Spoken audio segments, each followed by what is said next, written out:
Thank you, Peter. Like just to share a few things with you. First of all, in the field of HIV, as you know, it has been quite a very well coordinated action, global response, really very well coordinated, inclusive response with all the actors, the health professional, of course, the scientists, but together with others, together with the politicians, the media, all the level of the society has been involved since very early on, indeed, in the 80s. And as a result, it has been, we know, some impressive data in terms of reduction of mortality, in terms of reduction of number of people living with HIV in the world. However, that will not have been possible without the intervention of the activists. I think that was the first time for infectious disease in which communities and the voice of community was really strong. And we should thank them, really thank them, because without the intervention of the activists, without the pressure they did on pharmaceutical companies, without the pressure they did on politicians, without the pressure globally, even on all the people involved in the field of HIV, we will not have the results that we have today. Of course, it's because of them also that we had the development of investment, international investment since 2003. We have also to thank very few, but some, political leaders who had the courage to take some very important decisions.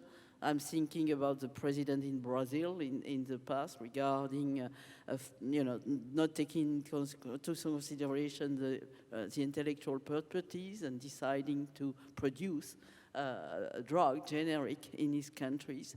I mean, this is kind of a good example for me for the future. However, in my opinion, I will finish on that, we have also to take into consideration the weaknesses in the HIV response. For me, the weaknesses are, for example, not taking into consideration enough people left behind. Just mention people left behind. People left behind, we still have a problem. There have not been enough on the agenda, in my opinion. The scientific agenda, political agenda, we really need to have a strategic framework taking into consideration both political and legal issue, legal environments, change for people left behind, and including for people left behind. I'm thinking about the migrants, we have more and more consideration to be taken on migrants. Finally, I like also to say that one of the weaknesses for me of HIV, which can be understandable because it was a crisis really in the 80s, and later on the access to antiretroviral treatment was the priority, but we have too much focus, a narrow focus on HIV. And we should take into consideration for the future more connection and interaction with other human threats. Of course, AMR, we heard this morning that we have an increase in resistance to antiretroviral treatment in newly infected people. So that is really something new, but we have to take into consideration.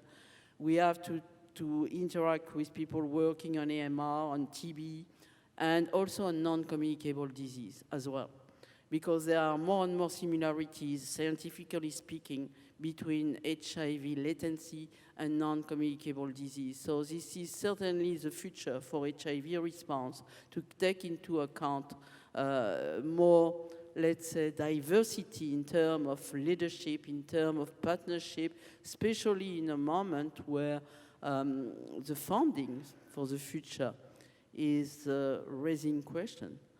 So this is what I wanted to raise for discussion later on.